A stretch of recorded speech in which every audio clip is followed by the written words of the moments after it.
Energy präsentiert. With us today is Milow. Hey, nice to meet you. Hey, hello. How's it going? Great. Nice to be back in Munich. What time is it you're in Munich? It's not your first, it's the third. It's like about the 24th time, is it?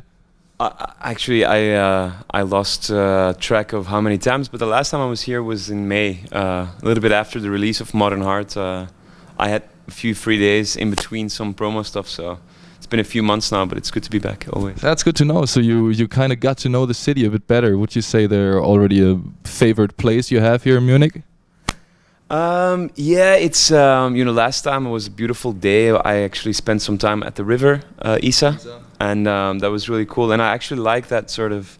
I don't even know what the area is called, but around the river, there's a nice small hotel, Flushing Meadows, and there's like all these nice cafes and bars, and I really like that part of the city. I'd say Milow. Yeah, it's 7 kilometers from here, so it's a little far of it. Never mind, you completely understood Munich. If you know the Isar, you just know the best part of the city, which is to stay in the summer, of course. Modern Heart is out, new single, first single from Modern Heart, Howling at the Moon. I saw the single in our plan, I was Howling at the Moon, Wolf. Why is Milow singing about wolves? Or just stupid question, what was the inspiration to write a song called Howling at the Moon? Why is it called Howling at the Moon?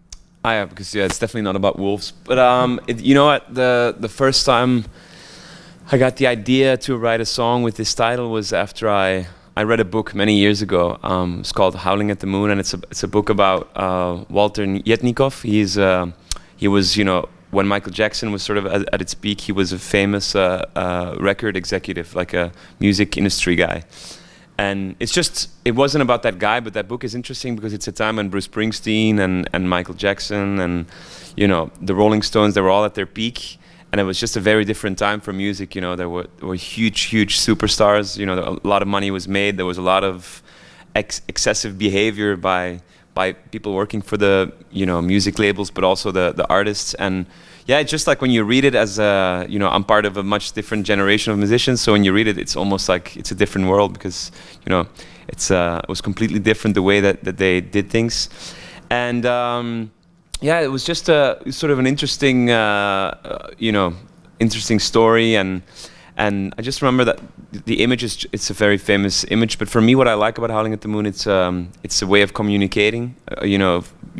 Animals do it, dogs, wolves, but also from what I do is I try to write a song in my room, wherever that is, and then in the best case, I hope that it's a song that a lot of people all over the world listen to, and sort of that song makes them feel closer. It's sort of a metaphor for, when you compare it to the moon, it's the same moon people, howl to or look at wherever they are in the world. And so a song can be like a moon, and so it's a little bit the idea, and I wanted to write a tribute to an unforgettable summer. So that's really cool. I just really got it. Thanks for the explanation. Yeah. Idols, you just mentioned the Rolling Stones. You're 10 years in business now. It's a happy 10th anniversary, by the way. Are there still idols you're looking up to, or would you say that you've changed over the time, that you kind of became an idol for the younger artists to follow? No, there's still a lot of people that I really admire and look up to. However, it's true that after a few years, like when you have some experience and you see things,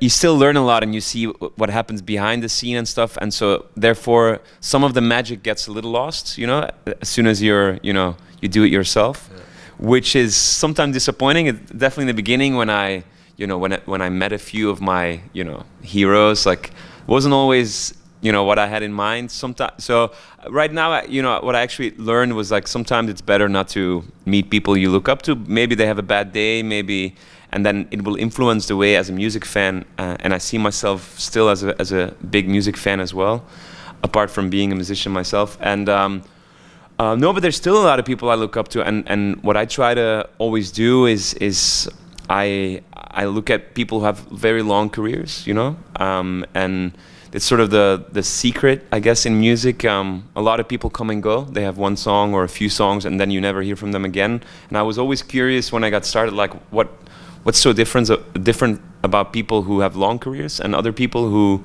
take such a great start and then they take a few wrong decisions, and then but it's hard, you know. If you would know the answer, there's no book or no, like, if you follow this and this and this, you will have a long career. So all you have to do, and that's what I try to do, is I follow my instinct. I try to let the music be the most important thing, and all the rest comes later. First, let the music speak for itself, and so I admire people who do that again and again for a very long time, release very good music, and yeah. So there's plenty of artists that I really like. Give us one example. One example, I mean, depends. You know, for every generation, there's one. You know, let's say an older generation, I really admire Bruce Springsteen. He's still convincing new fans, like, every time he plays. That's the amazing thing, you know. He just played a few weeks ago or last week in Belgium. And I know for a fact that there's younger people who have never seen him live. They go see him live, and after they're converted. And that's amazing, because sometimes artists grow old with their audience. There's never like a refresh. And it's really cool to see that Bruce Springsteen, just with the energy that he has, you know, his live performances, that he can still sort of make new fans every show. But, you know, on a different level, I really, admire Jack Johnson for being so consistent and down to earth and true to what he believes in. And yeah, being very good at what he does. Who else? Beyonce on a different level, you know, she's proving that, since she started with Destiny's Child, she's actually keeps surprising and reinventing herself in a way, like I guess Madonna did, but that was sort of before my time. So but Beyonce is proving that you can be adventurous and very successful at the same time. And then someone else is Kanye West, for example. I've always been a big I'm not really a fan of anyone, but I like what Kanye West do. I like how he keeps challenging himself, and of course he's a little crazy. He's much crazier than he used to be, but I think you have to sometimes be a little bit crazy to do amazing things. And yeah, I just think he's on a very interesting path, and I hope he keeps doing it for a very long time. Well, he found his key to success as well as you found yours. I mean, 10 years in business, that's not what everybody can look back on, to. It's funny that you say 10 years, because I actually think when it's 2019, then it'll be 10 years since my big breakthrough in Europe and Germany and stuff. But because 2006, 2006 was my first album. Career start. Yeah, but after 1 year, that album sold 1,251 copies. Was there a point where you thought, all right, fuck it, I'll never be a musician, when that only sold 1,000 copies in the first year? There were days that I got a little bit discouraged, but then the next day I tried to, just try to work a little harder, and it's been a long few years, but it was definitely super satisfying that when finally I reached a certain level, that made it even more special compared to the more difficult years. So that was actually really great. Yeah, you grow with yourself, kind of. Okay, I was on your homepage today. First of all, I wrote you.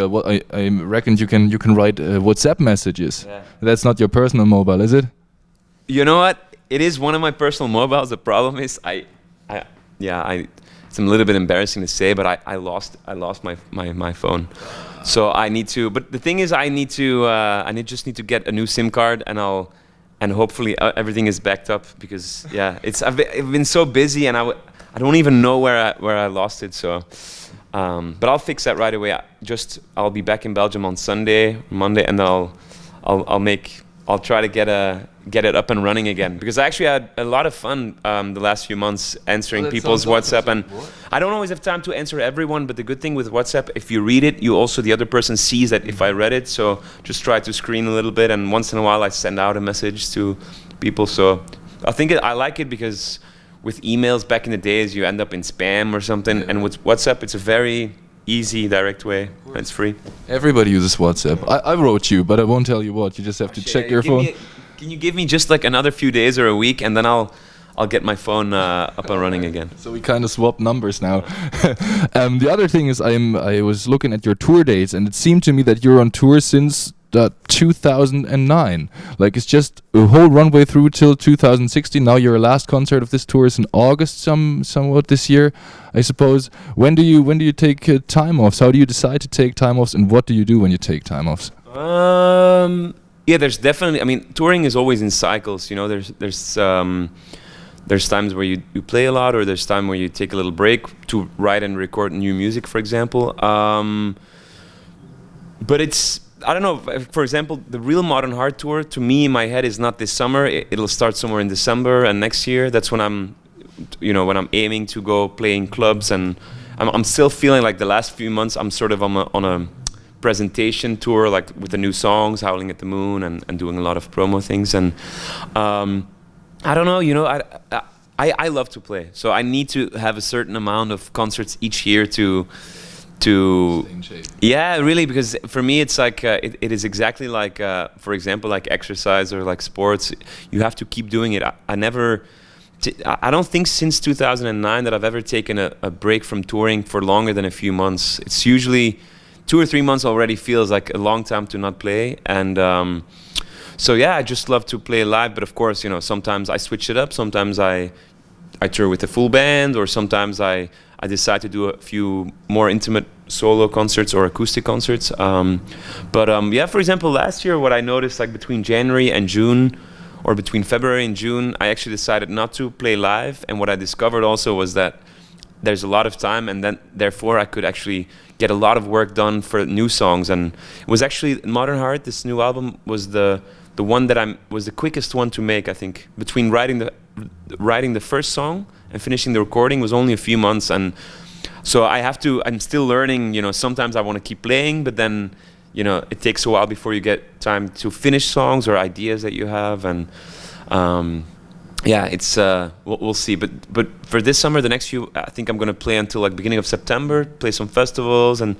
then maybe there's gonna be a little break just so I can do some promo, because the album will be released in France and some other countries probably. And so I think December I'll start the club tour, and then I'll continue next year in the spring. And I hope that next summer will actually be really, really busy summer with festivals, and to fully tour with Modern Heart, because by then hopefully people will know 3 or 4 songs of the album. And then yeah, that's usually very satisfying to when people have had time to digest the new album. And then when you go play live, it's cool, because what I'm doing now is a little bit, you're presenting the new songs, but it's more of a celebration if 6 months or 12 months later, when you actually play in front of people who know all the songs. So now is the nervous phase where you like the songs, but you don't know yet how the crowd reacts to that songs. Is that interesting? It's a little bit like this, but at the same time, because I've been doing it the last few weeks, there's already a confidence with me and the band, and of these songs. We actually already a few steps